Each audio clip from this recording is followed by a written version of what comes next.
Today, we're taking a quick peek into Aquaria, an aquascaping shop in the Seattle metro area. I'll give you a more in-depth tour soon, but today, we're looking at just one tank.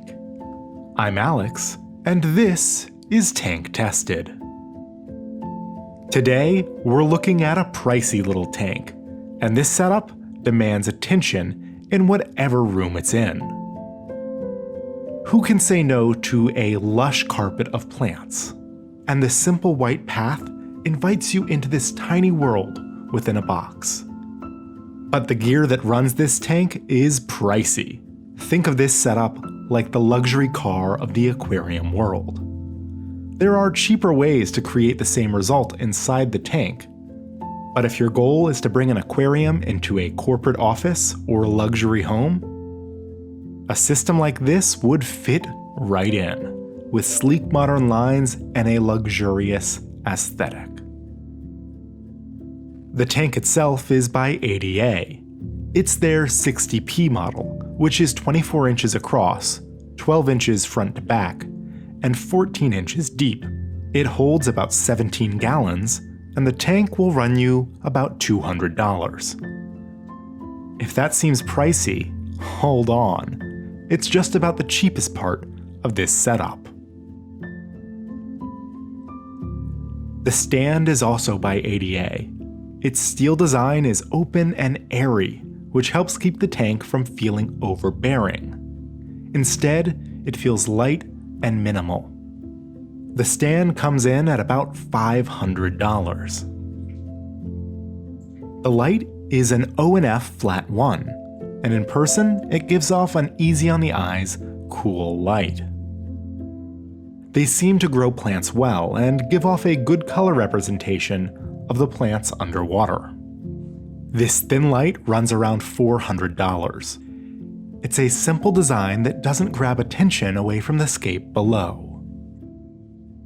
The filtration is provided by an ADA Superjet Filter ES600. The stainless steel body of this canister filter is eye-catching, and the external pump is unique. But this system will cost you around $700. As I said, this is a premium setup. To round out the filtration, this tank also makes use of a pair of glass lily pipes, also by ADA. The outflow pipe creates a tiny vortex on the surface of the water, sucking away any biofilm that might collect there. But the main advantage of these pipes is that they disappear within the tank. When properly maintained, they're invisible. But the pair will run you about $250. A strong incentive to not accidentally break one of them during maintenance. The final device you can see in this tank is a CO2 diffuser. This one is by ADA and is called the ADA Pollen Glass. It costs about $80 and is paired with a CO2 canister and regulator, both of which are hidden in the paludarium nearby. This pressurized carbon dioxide system comes in around $400. Within the tank, this aquascape was created using fragments of dragonstone, probably around $50 worth. A bit of ADA La Plata sand was used to make the eye-catching path, and a small bag runs around $20. To grow the plants, the rest of the tank was filled with an aquasoil base of ADA Amazonia. 2 9-liter bags of Amazonia were used in this tank, and would cost around $110 for the pair.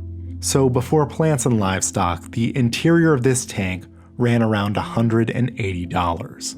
A steep price, but ADA Amazonia is renowned in the aquascaping hobby for producing lush plant growth, which suits this tank's defining feature, a full carpet of dwarf baby tears. You can see these baby tears are more than an inch thick, something that only happens under good growing conditions in a very established tank. To maintain the scape, this tank is also stocked with algae eaters, a dozen nearite snails, and another dozen amano shrimp. In addition, there are a few nanofish that are just there to look pretty. All in, including plants, fish, timers, tubes, and cables, this setup will run you close to $3,000, a pretty steep price for a mid-size aquarium. But that's why I said this was the luxury car of aquascaping. What do you think? Is a premium setup like this worth it? Let me know in the comments below. Now I want to show you the rest of Aquaria and some of its more affordable setups. And I will, soon, as long as you hit that subscribe button. I promise it'll be worth it. Thanks to my Patreon supporters who make videos like this possible. I hope you have a great day.